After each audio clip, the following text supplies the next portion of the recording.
अबे ये क्या कर रहा है? अबे बहुत महंगी क्रीम है स्किन की, वो लगा रहा हूँ। पागल।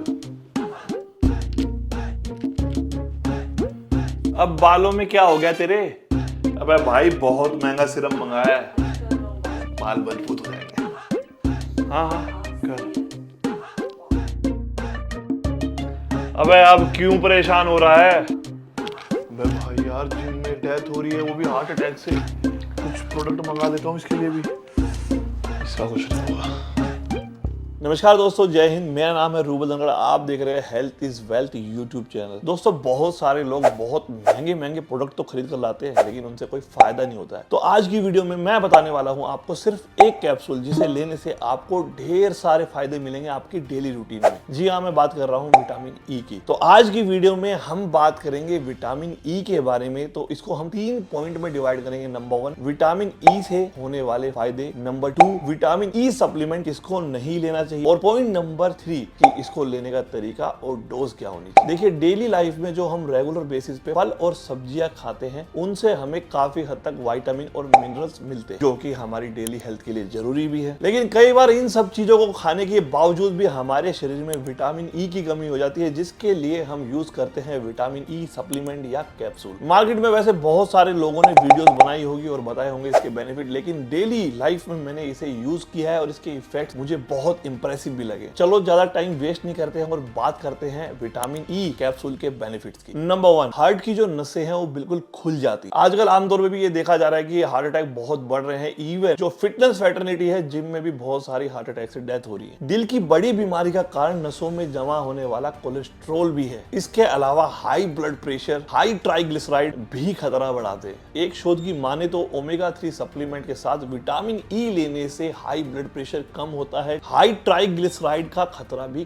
कम होता है। अगर आपको हाई ब्लड प्रेशर है तो ये बहुत सारी समस्याओं को उत्पन्न करता है, तो विटामिन ई को ओमेगा 3 के साथ लेने से इसका खतरा भी कम हो जाता है और ट्राइग्लिसराइड भी कम होता है। नंबर 2, फैटी लीवर का इलाज। NAFLD, non alcoholic fatty liver disease. ये मतलब आप एक किस्म से ये समझिए कि जो अल्कोहल कंज्यूम भी नहीं करते हैं और उनको भी लीवर में दिक्कत आती है, तो उसे ही NAFLD कहा जाता है। क्योंकि जो विटामिन ई है वो आपके लिपिड प्रोफाइल को कम करने के साथ साथ और भी बहुत सारे बेनिफिट देता है। अगर आपका फैटी लीवर हो गया है तो कई बार ये भी देखा जाता है कि फैटी लीवर के बाद वो परमानेंट डिजीज में बदल जाता है, जिससे लीवर को बहुत नुकसान पहुंचता है। ऐसे में विटामिन ई जो है रामबाण का काम भी करता है। नंबर 3, कमजोर याददाश्त और दिमाग। एज बढ़ने के साथ साथ हमारे दिमाग की जो क्षमता है वो भी कम होने लगती है, जिसे कॉग्निटिव डिक्लाइन कहा जाता है। इसी की वजह से मेमोरी लॉस होना, यानी कि जब आप याद करने की जो क्षमता है वो वीक हो जाती है। अल्जाइमर और डिमेंशिया की बीमारी भी हो सकती है। इसी सबको प्रिक्योर करने के लिए विटामिन ई बहुत ही हद तक लाभकारी है और फायदा पहुंचाता है। नंबर 4, ये स्पेशल गर्ल्स और लेडीज के लिए है। पीरियड का दर्द। पीरियड में लड़कियों या गर्ल्स को ज्यादा और बार बार पेल्विक दर्द और उनको क्रैम्प की वजह से बहुत पेन होता है, जो विटामिन ई की हेल्प से काफी हद तक दूर होता है। इसी बीमारी को डिस्मेनोरिया भी कहते हैं। डिस्मेनोरिया की दिक्कत लेडीज में जो होती है उसको रिड्यूस करता है vitamin E capsule. Number 5, oxidative stress. इसको हम ना मतलब मैं बहुत सिंपल भाषा में आपको समझाने की कोशिश करता हूँ। ये होता क्या है, हमारी बॉडी में लगातार ऑक्सीडेशन होता रहता है। आप नॉर्मल भाषा में समझ सकते हैं, ऑक्सीडेशन एक केमिकल प्रोसेस है जिसमें शरीर का ऑक्सीजन के साथ साथ लगातार केमिकल रिएक्शन होता रहता है और हमारे शरीर की जो उम्र है वो हर पल घटती रहती है। यही कारण है कि जैसे जैसे हमारी उम्र बढ़ती है वो हमारी बॉडी पे, स्किन पे, फेस पे दिखाई देने लगता है। इसी को कहते हैं oxidative stress. Vitamin E supplement इसको भी काफी हद तक प्रिक्योर और दूर करता है। Number 6, excellent for skin. Vitamin E से हमारी बॉडी के अंदर, हमारी स्किन के अंदर कोलेजन का प्रोडक्शन है जो वो बढ़ जाता है। कोलेजन बेसिकली वो प्रोटीन है जो हमारी स्किन को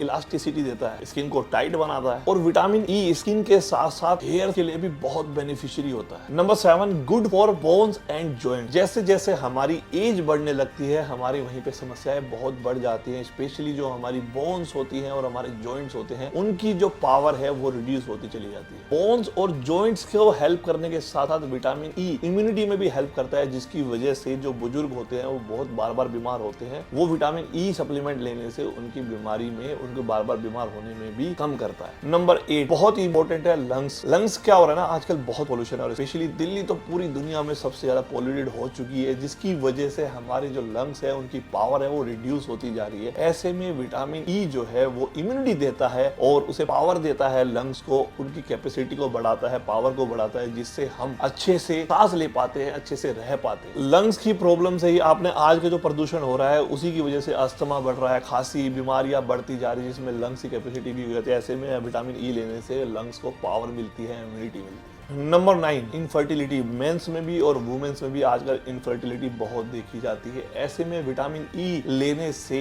उनके जो स्पर्म काउंट है उसकी पावर बढ़ती है और इनफर्टिलिटी को दूर करने में भी ये हेल्प करता है। दोनों में ही हेल्प करता है, क्योंकि आजकल का जो रहन सहन है बहुत स्ट्रेस बढ़ा, पोल्यूशन, धूम्रपान, बहुत सारी चीजें हैं जिसकी वजह से फर्टिलिटी में प्रॉब्लम आती है। तो अगर विटामिन ई लेते हैं तो ये इनफर्टिलिटी को दूर भी करता है। पॉइंट नंबर 2 पे आते हैं। ये अगर आप सप्लीमेंट के तौर पे ले रहे हैं तो किसको नहीं लेने चाहिए। सबसे पहले तो हम ये जान लिए जो विटामिन ई है वो फैट सोल्यूबल विटामिन है, जो अगर आप ज्यादा लेंगे, लंबे समय तक लेंगे तो फैट के रूप में स्टोर हो सकता है। तो ऐसे में इसे लंबे समय तक ऐसे सप्लीमेंट लेना नहीं चाहिए। नंबर 2 जो कीमोथेरेपी करवा रहे हैं उन्हें नहीं लेना चाहिए, क्योंकि उससे कीमो के जो इफेक्ट हैं उसको ये रिड्यूस कर देता है। और नंबर 3 जो एस्पिरिन वगैरह जो ब्लड थिनिंग की मेडिसिन चल रही है उन्हें ये कभी भी कंज्यूम नहीं करना चाहिए। इसके अत्यधिक और लंबे समय तक डोज लेने से प्रोस्टेट कैंसर के भी सिम्टम बढ़ जाते हैं, मतलब उसके चांसेस बढ़ जाते हैं। अब आप पूछेंगे इसे नेचुरल तरीके से कैसे कंज्यूम किया जाए। देखिए अलग अलग चीज में विटामिन सी भरपूर मात्रा में पाया जाता है। सीड्स की बात करें तो नंबर 1 सनफ्लावर सीड्स में भरपूर मात्रा में पाया जाता है। नट्स की बात करें तो एलमंड्स में बहुत हद तक पाया जाता है, और सस्ते में अगर हम बात करें तो पीनट में बहुत मिलता है। वेजीज की बात करें तो पालक में ये भरपूर पाया जाता है, और महंगे में अगर हम बात करें तो ब्रोकली में। फ्रूट्स में अगर हम आम फ्रूट में बात करें तो राजा मैंगो में पाया जाता है, और महंगे में बात करें तो कीवी और एवोकाडो में पाया जाता है।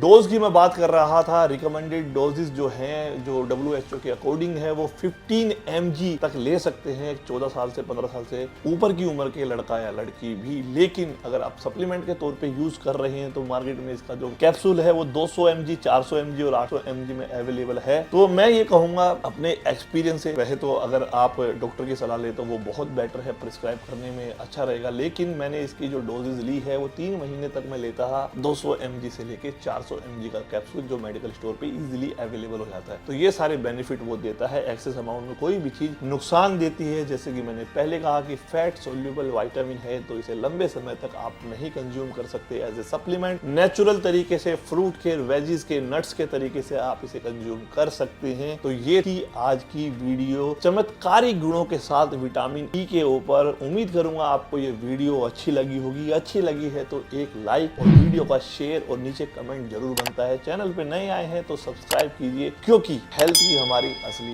वेल्थ है। तो मिलते हैं नेक्स्ट वीडियो में रूबल धनखड़ के साथ। Sign out. जय हिंद। आप देख रहे थे health is wealth YouTube channel.